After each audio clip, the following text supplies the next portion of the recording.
오늘 함께 은혜를 나눌 말씀은 하나님의 일꾼 베드로라는 제목 아래 은혜를 나누려고 합니다. 베드로가 하나님 앞에 쓰임 받기까지는 하루아침에 된 게 아니에요. 그래서 이 베드로의 여정을 보면서 우리의 신앙의 여정을 같이 보는 거지요.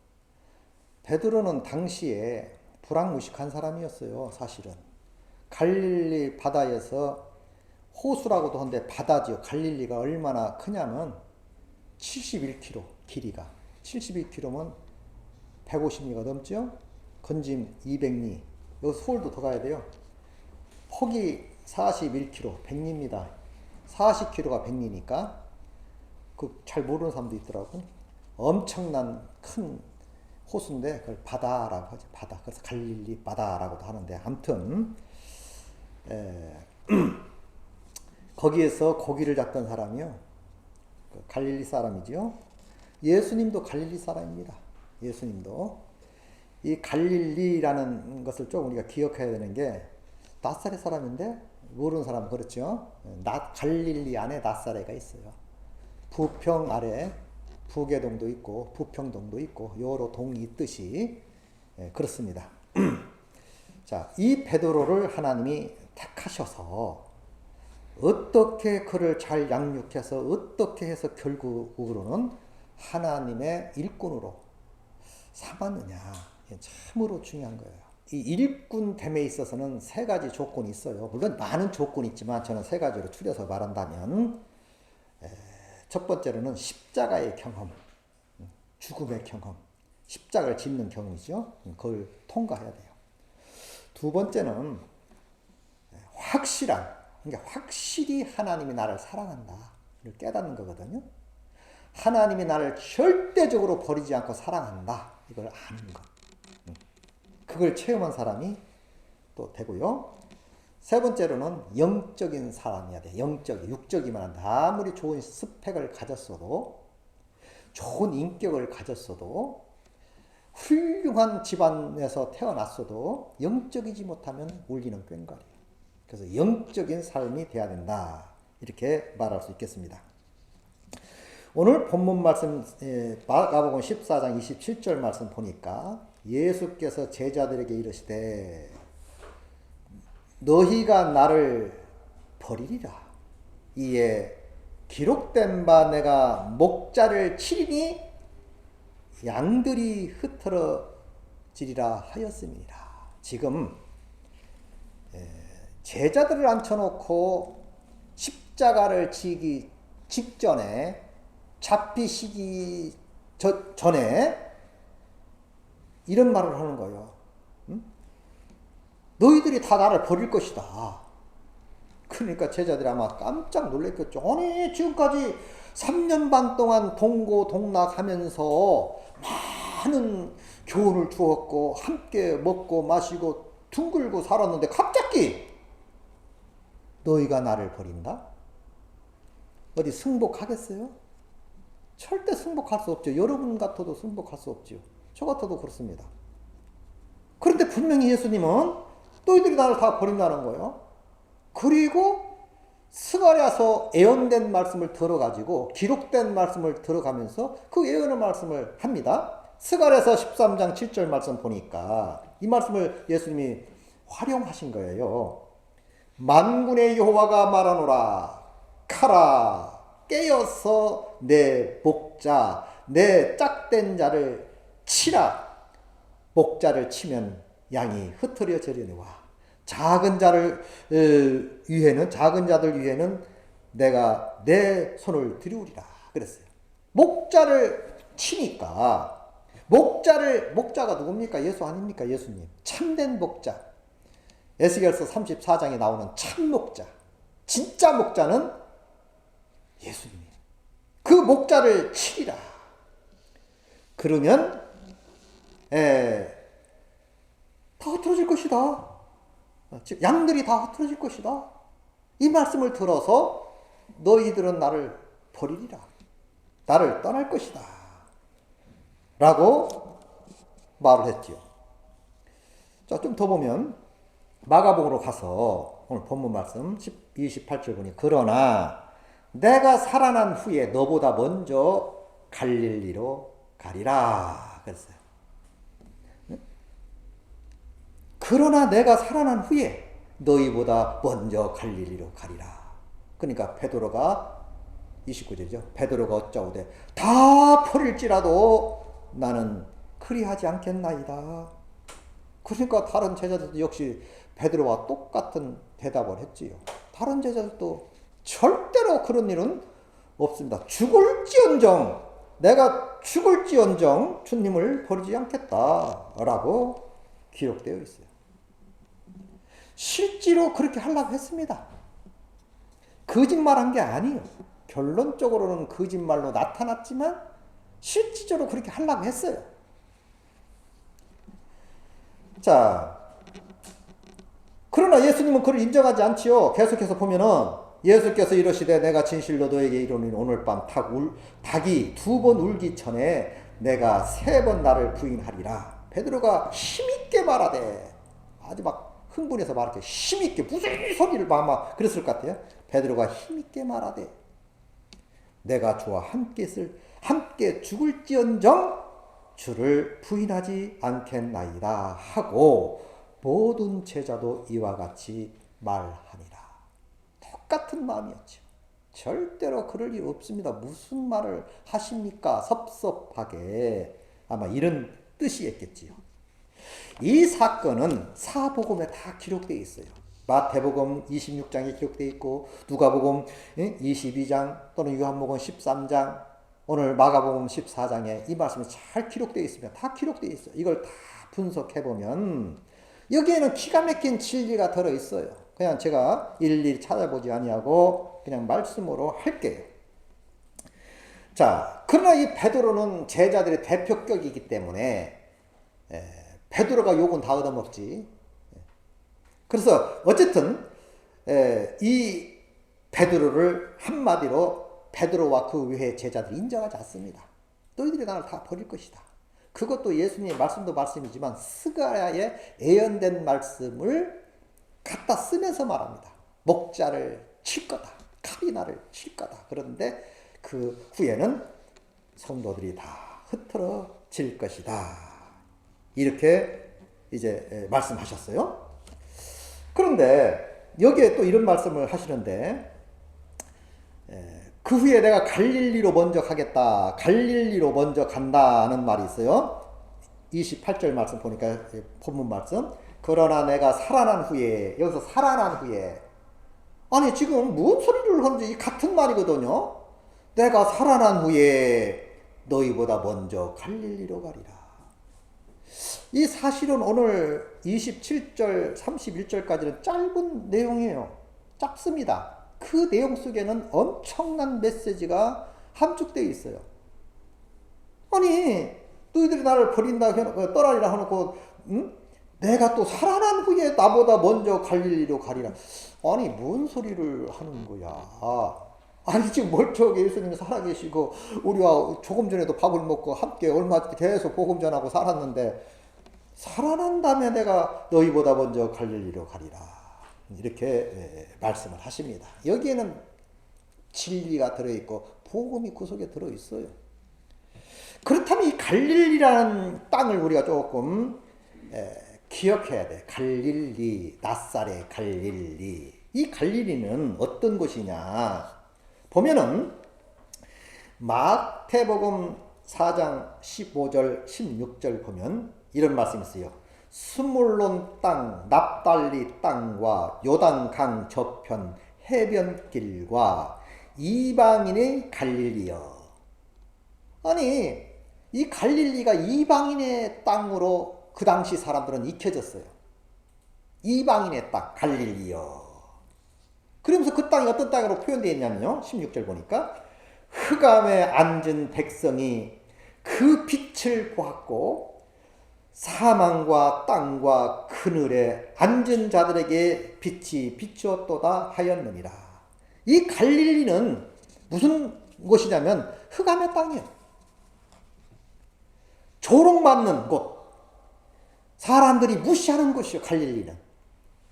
그러니까 오직하면 예수님 그리스도가 거기에서 나타날 것이다. 그리스도가. 그러니까 한마디로 무시하는 메시지가 나오는데, 그건 좀 띄어서 요한복음 7장 41절 보니까 어떤 사람은 그리스도라 하며 어떤 이들은 그리스도가 어찌 갈릴리에서 나오겠느냐? 그리스도가 어찌 갈릴리에서 나오겠느냐? 어디에서는 또 낫사렛에서 나오겠느냐? 이렇게도 말해요. 그러니까 이 갈릴리라는 동네는 그 당시 사람들의 머릿속에 익혀진 것은 아주 속된 말로 후진 동네입니다. 아주 흑암이 있고 조롱받는 곳. 갈릴리에 이런 그런 땅이 바로 갈릴리입니다.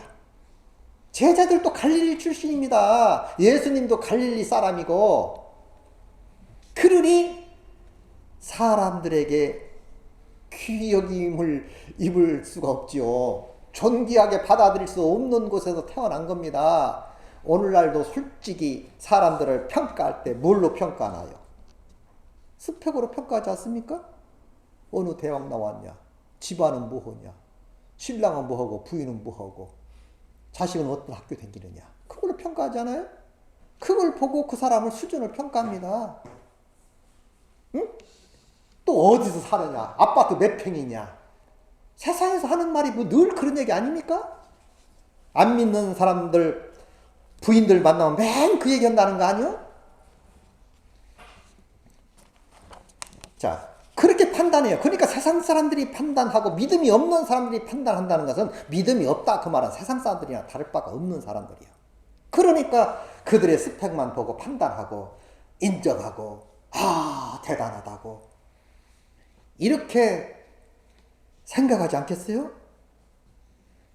자, 거기는 조롱과 멸시, 천대, 박해가 있는 곳이 갈릴리요. 어찌 그리스도가, 히브리어로는 히브리 사람들의 얘기는 메시아거든요. 그리스도가 메시아가 어찌 그런 갈릴리 땅, 그런 동네에서 나올 수 있겠냐. 말도 그런 말 하지 마. 이렇게 치고를 받는 것이 갈릴리입니다. 그러면 이 갈릴리란 말은 내가 먼저 살아난 후에 나보다 먼저 갈릴리로 가리라, 이 말은 내가 갈릴리로 어디 간다 그러니까 어떤 곳으로, 예를 들어서 내가 살아난 후에 서울에 있는 시청으로 가리라, 그러니까 시청 가는 값이구나 이렇게 생각할 수가 있어요. 내가 살아난 후에 먼저 내가 서울역을 갈게, 그 얘기가 아니라 그 말이에요. 어떤 지형을 말하고 어떤 가고 오고 그런 얘기가 영적으로 해석해야 할 부분이에요. 십자가를 의미하는 거예요. 내가 이 고난의 십자가를 내가 지고 죽은 후에 다시 부활해서 우뚝 설 것을 말하고 있다 그 말이죠. 자, 이 십자가의 체험을 첫째로 십자가의 체험이 없다면 그건 제자가 될 수 없는 거예요. 그리스도와 함께 십자가에 못 박혀 죽었나니, 그리스도와 함께 십자가에 죽었나니, 그러므로 이제 내가 산 것이 아니요 내 안에 그리스도께서 산 것이다 그래요. 십자가의 경험이 없으면 절대로 예수님의 제자가 될 수 없습니다. 바로 베드로가 그런 사람이에요. 십자가를 경험하지 못했잖아요. 의기양양하게 예수님 따라다니면서 좋은 것만 봤잖아. 능력 행하는 것만 봤잖아. 5,000명 떡 띄워주는 걸 봤고, 죽은 자 살리는 걸 봤고, 안진뱅이 일으키는 걸 봤잖아. 그러니까 이야, 함께 일하면 좋겠다. 으싸싸고 다니는 게 아닙니까? 오늘날 그런 성도가 흔하다는 거예요. 예수를 빙자해서 잘 먹고 잘 살라 하고, 예수를 빙자해서 어떤 내 이치를 좀 서볼까 하는 은연중에 있다 그 말이에요. 은연중에 그런 사람이 환난을 당하고 어려움을 당하면 다 도망갈 사람들이요. 도망갈 사람들. 왜? 십자가가 무엇인지도 모르고 그 경험이 무엇인지도 모르고 그 깊은 의미가 무엇인지도 모르는 사람들이 환란이 올 것이다 하니까 다 놀래서 도망가지 않겠어요? 비단 베드로만 그랬겠나요? 베드로만? 그렇지 않아요. 저는 옛날부터 이 말씀들을 보면서 야 이게 어떻게 그런 일이 있었을까? 깨닫지 못할 때는 저도 이해를 안 가더라고요. 나 같으면 그냥 죽으면 죽으리라 하고 그냥 함께 죽을 텐데 그런 마음도 있었는데 그게 내 마음대로 되나요? 안 되는 겁니다. 자, 그랬을 때에 베드로가 힘있게 절대로 그럴 일이 없다라고 했지만 여러분 다 아는 얘기입니다. 뭐 더 아는 얘기니까 일일이 성경을 찾지 않아도 뭐 다 알 수 있는 얘기니까 너는 닭 울기 전 나를 3번 부인하리라 그랬어요. 자 어쨌든 결국은 부인됐잖아. 가야바 제사장 뜰에 불 쬐고 있을 때 숯불에 불 쬐고 있을 때 어떤 소녀가 저도 그의 제자다. 갈릴리 사람이다. 함께 있는 걸 보았다. 아니다라고. 결코 부인하지 않았습니까? 예수님 십자가에 지니까 다 틀어져 버렸어요. 목자가 침을 당하니까 다 갈기갈기 흐트러져 버린 거. 그리고 다 삭제되고 버렸어. 아주 리셋돼 버렸어요. 다 지워졌어. 그리고 처음에 예수님 만나기 전에 했던 일 고기 잡으러 간 겁니다. 갈릴리 바다로. 자, 예수님은 분명히 그 중심을 아시고 어떻게 될 것인지를 그 형편사정을 꿰뚫어 보시면서 그렇게 될 것을 예언했음에도 불구하고 그들은 그걸 순복하지 않았고 생각도 안 했어요. 무슨 그런 말씀을 하시느냐고. 섭섭하게. 그렇게 대답지 않았겠어요? 실제 그랬어요, 실제. 다른 제자들도 그러하더라. 절대 예수님과 함께 죽을지언정 어떻게 주님을 배반한다고 그런 용어를 씁니까? 라고 말했다 그 말이죠. 그러나 결과적으로는 예수님을 부인했지요. 자, 여기까지 살펴보면 조금만 생각해봐요. 왜 부인했을까요? 왜 부인했냐고요? 자기 생각과 너무 안 맞는 얘기요. 그리고 자기 생각과는 너무 다른 현상이 벌어지는 거예요.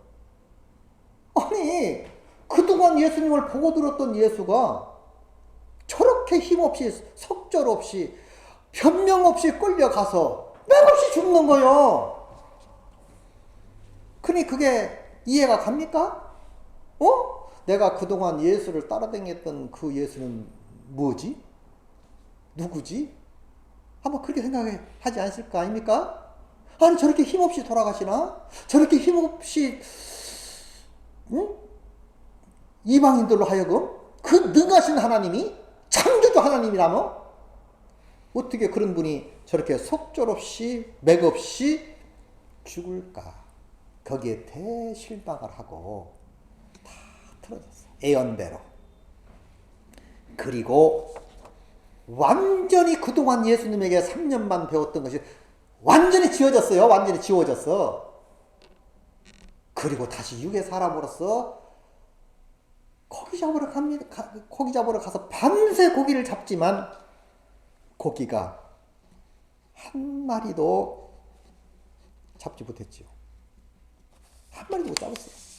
아마 속으로 그들은 속으로 이렇게도 말했을 거예요. 물론 고민도 있었겠지만 오래간만에 고기 잡으니까 안 잡히네.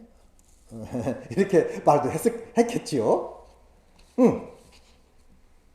그런데 예수님이 부활하셔서 예수 갑니다. 그들 만나러. 첫 번째도 갈릴리에서 만나서 제자로 삼았지만 실패한 이후도 다시 갈릴리로 갑니다. 그리고 예수님이 묻습니다. 잡았냐고. 한 마리도 못 잡았다고. 우편에 내려보라고. 그물이 찢어지도록 고기를 잡습니다. 내가 예수다 하니까 막 뛰어내려오고 난리 법석을 떨지요. 순간적으로. 그 요한복음 21장 이후로 쭉 보면 기가 막힌 말씀들이 잘 나오는데 다 아는 말씀이지요.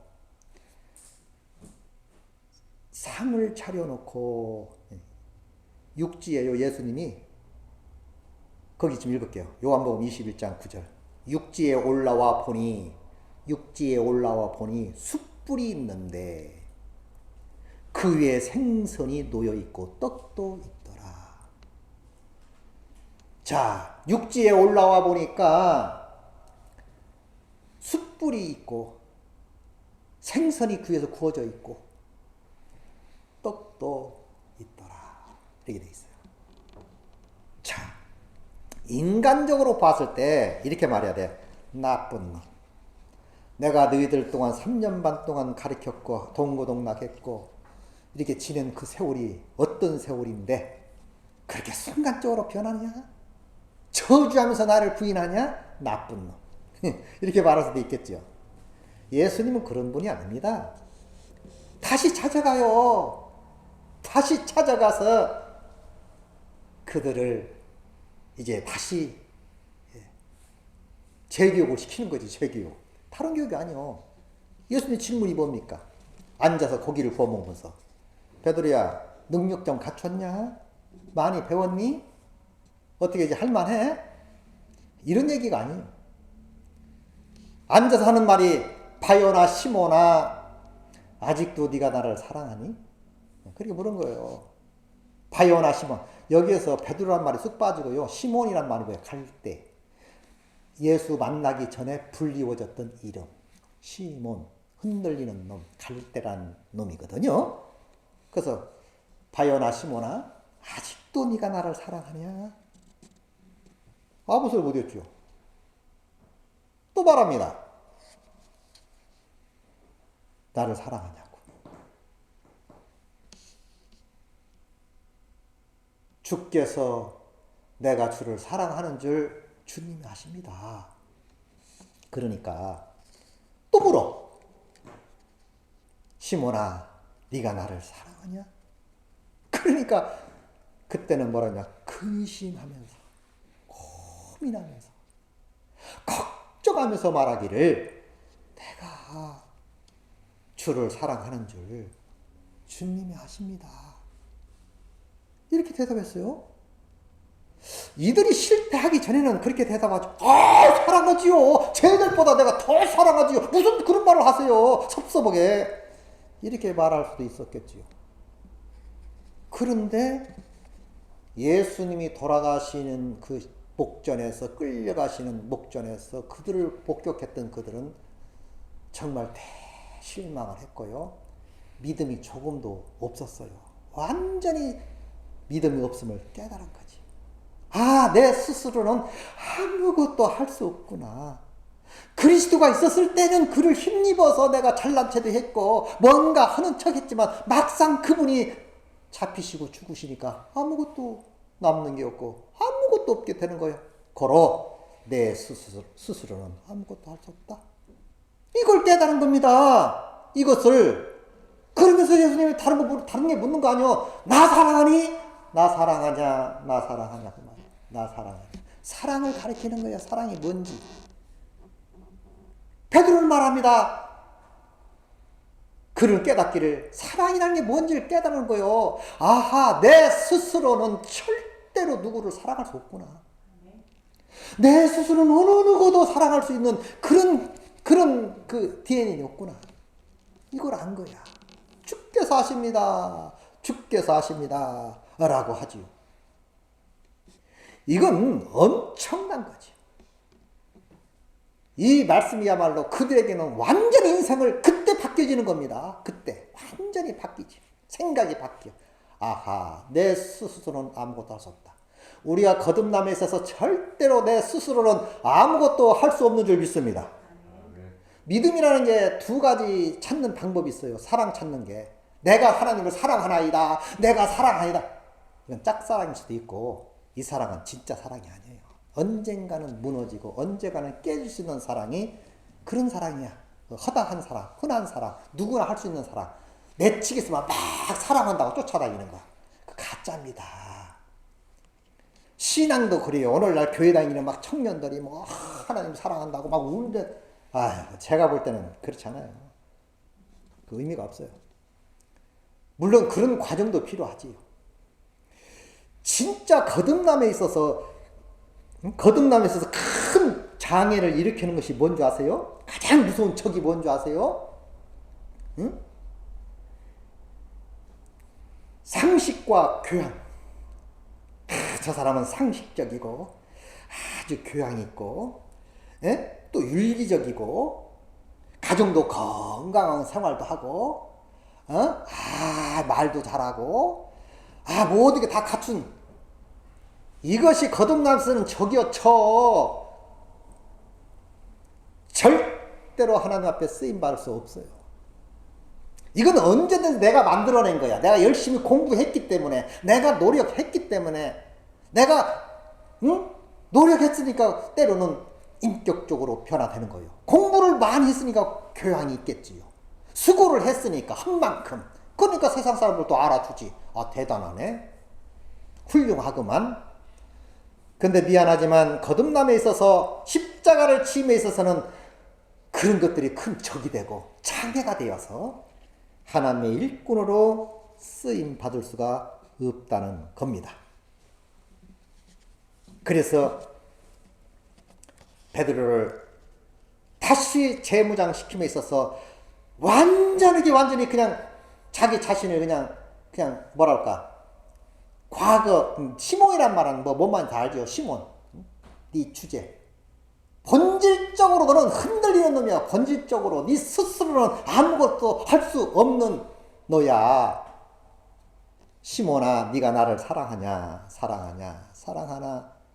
내 양을 치라, 내 양을 먹이라, 뭐 이렇게 표현을 하지만 그때까지도 이해를 못했어요. 사실은 100%는. 그래도 내 스스로, 내 속에는 아무것도 없다는 것을 알게 된 것이지요.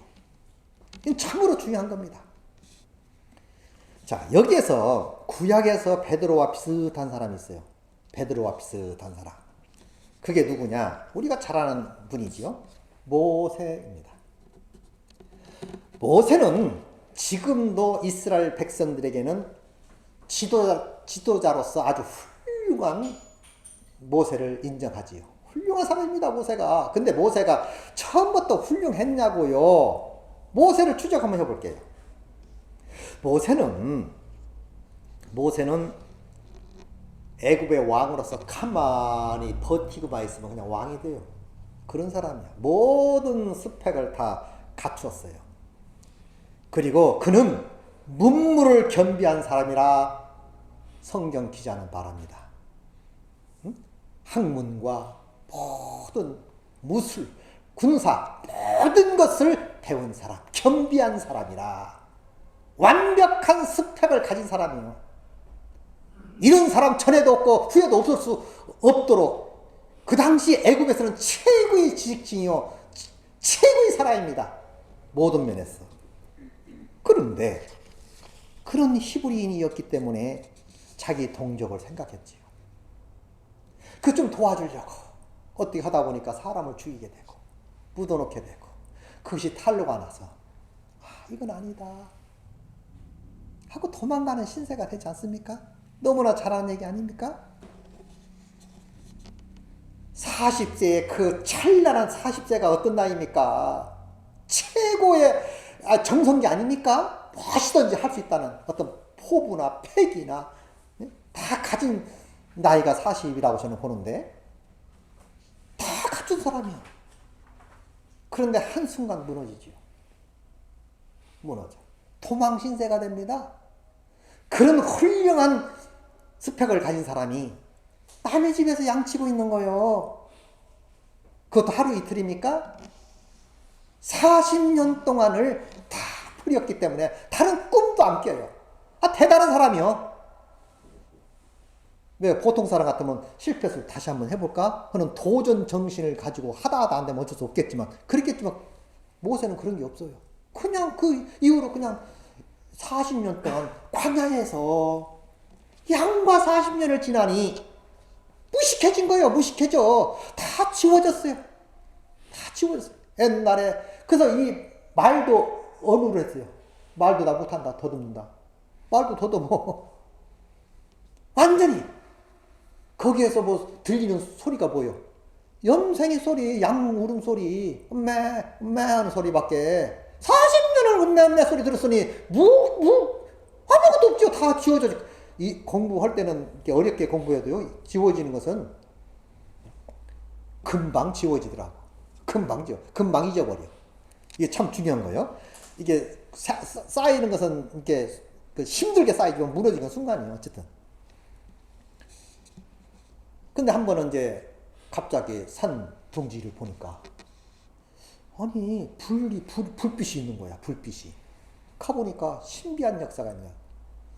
아니 불이 붙었고 가시나무에 불이 붙었는데 타지는 않고 불이 붙어 있는 거야. 참 신비하지요.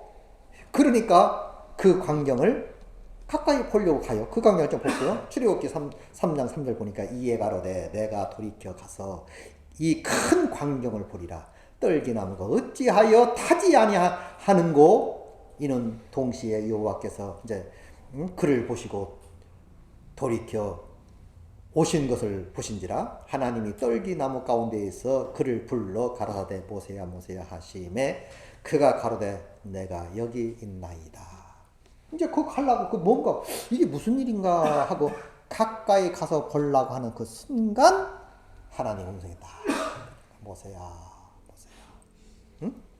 하심에 그가 가로되 내가 여기 있나이다. 그 거룩한 곳이니 신을 벗어라.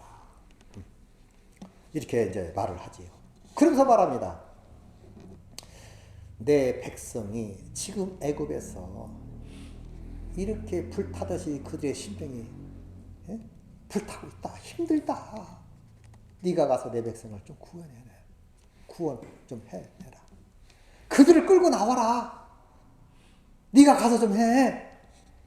그러니까 한마디로 그냥 거절해버립니다. 저 이해해요. 아니 그래도 내가 좀 기운이 있을 때, 좀 손에 좀 땀이 있을 때, 좀 힘이 있을 때 좀 부르지. 지금 나이가 이제 80이요. 40년 동안 광야 생활을 한 내가 무엇을 할 수 있다고 저를 보냅니까? 네가 가라. 아니 저는 말도 할 줄 몰라요. 말도 못해요. 잊어버렸어요. 언어해요. 그러니까 또 하나님 말합니다. 설득시켜요. 계속.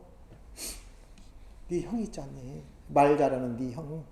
그거 데려가면 돼. 모세는 끝까지 거부해. 사실은. 왜? 자기가 해보려고 했다가 한번 무너진 경험이 있기 때문에. 그때는 그래도 싱싱했잖아. 그때는 그래도 힘이 있었잖아. 그때는 뭐 아는 것도 많이 있었잖아. 근데 지금은 다 잊어버렸고 또 포기했고 다 버렸고 다 내려놓은 이 시점에서 무엇을 허락합니까? 저 할 수 없습니다. 하나님 입장에서는 바로 할 수 있다. 야. 하나님은 나는 할 수 없다라고 100% 내려진 사람, 하나님이 하실 줄 믿습니다. 하나님이 하시는 거예요. 하나님이. 내가 하나님 사랑하는 게 아니라고요. 이게 참 굉장히 어려운 말입니다. 내가 하나님을 사랑하고 믿고 교회에 나와야 되는 거지. 무조건 그냥 가만히 잠자고 있는데 딱 하나님 사랑됩니까? 또 이렇게 반박할 수도 있겠죠. 그런 얘기가 아니에요. 응? 내가 사랑하는 사랑은 가짜라니까. 언제든지 깨질 수 있는 거라니까. 내가 할 수 있다가 아니야. 나는 할 수 없어. 주님이 내 가운데, 내 마음 가운데 찾아오셔서 나를 사용해야 될 줄 믿습니다. 그래야 주의 일이 되는 거지. 내가 해보겠다고. 너 멀었어. 뭘 네가 하냐. 바울도 그랬어. 바울도 큰 은혜 받고서는 뭘 하겠어. 내가 나된 것은 주의 은혜였다.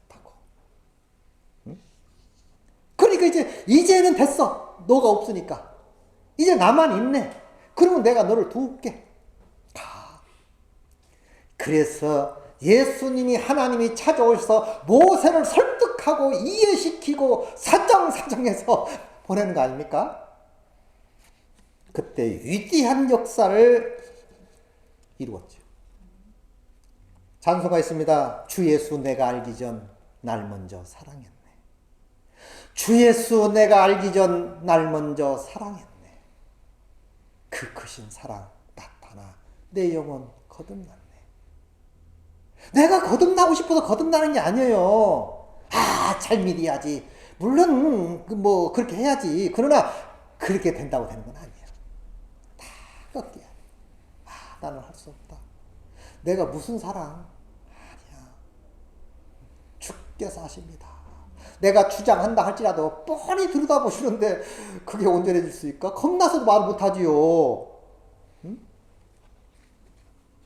베드로를 베드로 된 게 아닌 것은 예수님이 다시 찾아가서 그 영혼을 살려낸 줄 믿습니다. 그래서 두 번 만나야 돼. 어떻게 보면 두 번. 첫 번째 만남 소명이지요. 그러나 실망하고 절망한 사람들 다시 찾아가서 하나님의 사랑을, 진짜 사랑을 부어 넣어준 거예요. 이들이 스스로 실패도 하고 좌절도 하고 절망도 했기 때문에 그 사랑의 가치를 그때서야 비로소 느낀 거예요. 깨닫는 거예요. 이야, 절대적 하나님의 사랑이 필요하구나. 그 사랑만이 나를 나다게 하는 것이고 그 사랑을 받아야만이 내가 주의 일을 할 수 있는 사람이 되는구나. 이걸 깨달은 겁니다. 그래서 하나님의 큰 사랑을 체험이 돼야 된다 이 말이야. 진짜 사랑, 정말 하나님의 사랑, 진짜 사랑이 무엇인지 아는 사람은 이 사랑 하면서 인생 살아가게 될 줄 믿습니다. 복음은 사랑이거든요. 사랑은 허다한 죄를 덮느니라. 우리가 가짜 사랑하다 보니까 사랑을 하다 말고 사랑을 해도 조건적이고 말이 많아. 이런 말이 많은 사랑 받으면 짜증나요. 받는 사람도. 이해타산 했으니까 승질나지. 그러나 조건 없는 사랑, 무한한 사랑, 하나님이 주신 사랑 받아서 우리를 살게 만들어줄 줄 믿습니다. 베드로가 진짜 하나님의 사랑을 깨닫고 베드로 전설을 다시 보세요. 얼마나 구구절절히 베드로가 없어. 그렇게 나서기 좋아하고. 그 베드로는요, 인간적으로는 참 좋은 사람이에요. 단순하고요, 아주 다혈질적이고 아주 일을 하면 최선을 다하는 사람입니다. 열심히 최선을 다하는 사람이야. 그러니까 눈에 금방만 띄어요. 그 사람은 눈에 탁 띄어. 그리고 지도자 기질이 있어. 그러니까 제자들 데리고 막 그냥 고기 잡으러도 가지. 누구 따라도 가고 말수단도 좋고 그런 사람이 베드로가. 그러나 그걸 가지고는 주의를 하는 게 아니지요. 완전히 깨어지고 부서지니까 네가 나를 사랑하냐? 주께서 하십니다. 주께서 하셔요. 나는 사랑이 없어요. 할 수도 없고요. 네 얘기 아닙니까? 그래서 예수님이 다시 가셔서 그들을 설득했고 다시 가셔서 그들에게 상을 베푸시고 엄청난 축복을 하신 겁니다. 여기에 또 엄청난 그 내용이 있는데요. 숯불 앞에서 불쬐다가 예수 부인했잖아. 어? 근데 숯불 펴놓고 딱 보는 순간 뭘 느꼈을까요? 예수님 부인하던 순간 느끼지 않았을까요? 실제 그랬대요. 많은 학자들은 그렇게 말합니다. 마음이 찔렸어요. 내가 숯불 앞에서 예수님을 저주하면서 부인했는데 숯불을 보는 순간 누가 말 안 해도 바요나 시몬아 아직도 네가 나를 사랑하니? 그러니까 거기서 말이 나오겠냐고. 주께서 하신다. 완전히 깨어진 거지요. 완전히 부서진 거지요. 응? 부서지고 싶어서 부서진 게 아니라 완전히 스스로 부서진 거요. 그 속에 하나님의 영을 부어준 줄 믿습니다. 영적인 사람이 된 거예요. 영적인 사람. 영적인 사람이 돼야 주의를 하는 거예요. 영적이지 못하면 아주 세상에서 훌륭하게 좋은 직장을 많은 학문을 갔다 할지라도 그건 하나님의 사랑으로 쓰임받을 수 없어요. 다 버려질 때 주께서 사용하실 줄 믿습니다. 엄청난 얘기지요. 그래서 아까 모세 이야기도 말씀을 드렸지만 모세도 마찬가지입니까? 모세보다도 완벽한 스펙이 어딨어요? 왕감이라니까요. 그냥 있었으면 왕이에요. 그러나 스스로 다 버렸어요. 나는 할 수 없다고. 나는 할 수 없다고. 예, 하나님 앞에 서서도 그랬어요. 나는 못한다고. 그래도 주님이 다 준비해 놓았고, 주님께서 그들에게 그 모세에게 능력을 보여주면서 너 할 수 있어. 내가 너를 도와줄 거야. 내가 너를 떠나지 아니할 거야. 그러니 가. 내 이름 가지고. 가서 뭐라고 할까요? 아브라함의 하나님, 이삭의 하나님, 야곱의 하나님이 너를 보내었다 하여라. 출애굽기 3장 15절이에요. 나 가서 뭐라고 할까요? 그래, 가서 야곱의 하나님, 자, 아브라함의 하나님, 이삭의 하나님, 야곱의 하나님이 너를 보내었다 해라. 그럼 알아들 것이다. 하나님이 일일이 지침서를 내려주었고 그대로 한 줄 믿습니다. 이걸 순종이라고 그래요. 순종. 그래서 모세는 위대한 지도자로서 이스라엘 백성들을 끌고 나왔을 때 매 순간 묻습니다. 이제는 어떻게 해야 할까요? 이제는 어떻게 할까요? 주님 가르쳐 주세요. 때로는 가끔, 때로는 이게 내 자식들입니까? 내가 왜 이들을 위해서 이렇게 살아야 됩니까? 라고 약간의 원망도 하지만 결국적으로는 회개하잖아요. 그래서 우리가 중요한 것은 십자가의 경험, 죽는 경험, 내 삶을 완전히 십자가에 묻어버리는 경험, 예수님만 내 안에 나타나야 될 줄 믿습니다.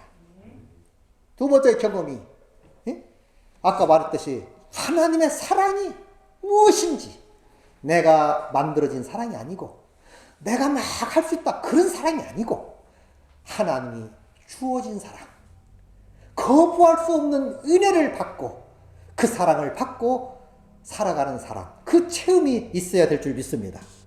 그리고 또 영적이 한다는 사람이 영적이 한단 말이에요. 자꾸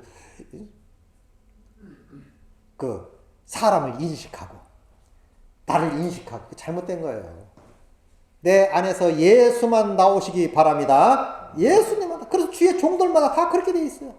그런 베드로, 불황무식한 베드로, 충동적이고 순간적이고 정말 두서없는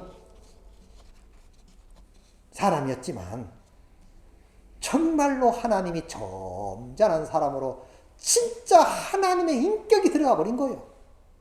그래서 하나님의 큰 사랑을 가지고 사역을 했다 그 말이야. 우리 모두 베드로처럼 정말 하나님을 사랑하고 갈구한다면, 그 사랑 받는다면 베드로처럼 삶을 살게 될 줄도 믿습니다. 모세처럼요. 모세만 위함도 아니요. 예수님이 이랬잖아요. 하나님이 아브라함만 위함도 아니요. 그리스도를 믿는 우리도 위함이니. 모세만 위함도 아니요. 베드로만 위함도 아니요. 그리스도를 믿는 여러분과 나도 위함인 줄 믿습니다. 그런 사람을 사용하신다 그 말이요. 그런 사람을 오늘 또 그래서 때로는 부인했다, 뭐 했다, 실패했다. 그 두려울 거 없어요. 당연히 우리는 실패해야 돼. 예수님으로 다시 회복돼야 될 줄도 믿습니다. 나는 실패하지만 예수님이 오시면 성공하는 거야. 주 예수 내 맘에 들어와 계신 후 편하여 새 사람 되고 물밀듯 내 맘에 기쁨이 넘치면 주 예수 내 맘에 오심. 진짜 주님이 내 마음에 오셔야만이 내가 하나님의 사람으로서 일꾼으로서 쓰임받게 된다 그 말이죠. 내가 사랑하는 게 아닙니다. 하나님이 나를 사랑해 줘야지. 그 사랑이 계속적으로 부어져야 그 사랑 전하며 사는 여러분이 되고 일꾼으로서 올바른 삶을 살게 될 줄 믿습니다. 오늘 또 예수 안에서 승리한 여러분 되시기 바랍니다.